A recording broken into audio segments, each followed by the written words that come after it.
McGraw-Hill Professional presents Influencer, The New Science of Leading Change, 2nd edition, written by Joseph Grenny, Carrie Patterson, David Maxfield, Ron McMillan, Al Switzler.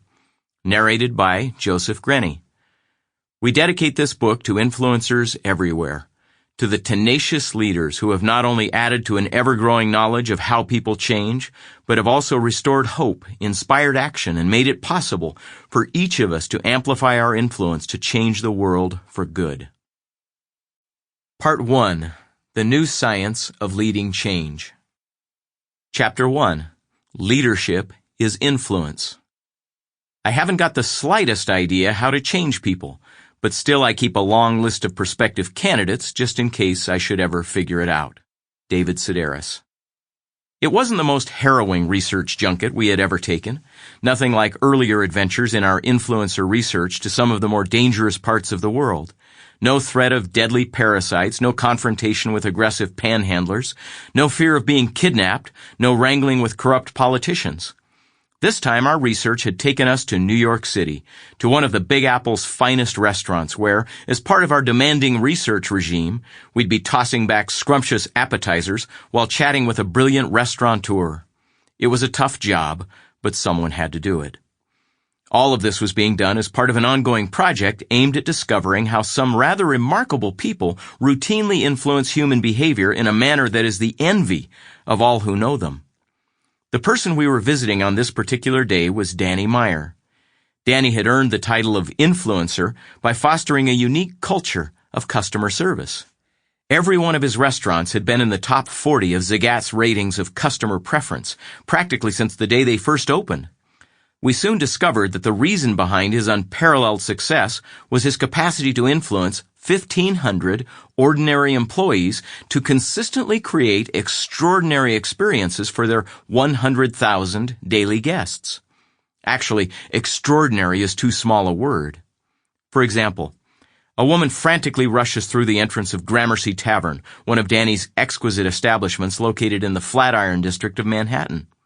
The potential diner is distraught because she has just left her purse in the taxi that dropped her off for lunch and then sped away into a sea of yellow. The blood drains from the woman's face as she realizes that not only will she never see her purse again, but she also has no way to pay for her meal or get back to work. At this moment, Danny's culture of hospitality kicks into action.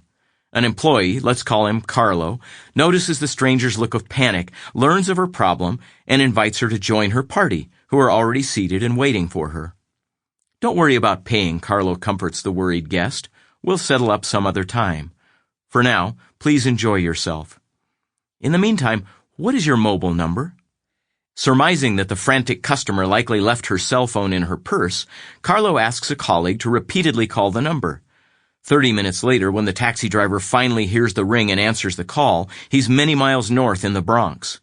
Carlo then flashes the Batman signal onto the side of a building to summon the Caped Crusader. Okay, the Batman thing isn't true, but what Carlo does do is quite heroic. He arranges to meet the taxi halfway between the 2 points, and he pays the driver for his trouble, retrieves the purse, and presents it to the woman just as she finishes her lunch.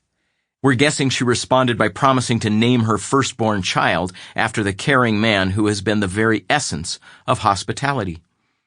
What makes this incident remarkable is not just that it took place at all, but that similar actions routinely occur in each of Danny's restaurants. Although Danny draws from the same labor pool, works in the same industry, buys the same ingredients, and builds in the same neighborhoods as 20,000 other New York restaurateurs, he has found a way to differentiate himself from all of his competitors through influence.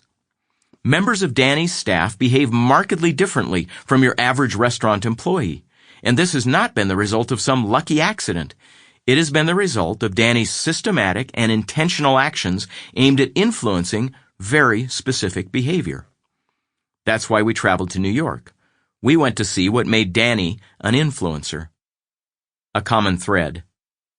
Now let's be clear, this isn't a book about customer service. Likewise, when we later visit a woman in San Francisco who has helped tens of thousands of felons turn their lives around, we won't be studying criminal psychology. And when we look at successful change efforts aimed at implementing Six Sigma, Sample complete. Ready to continue?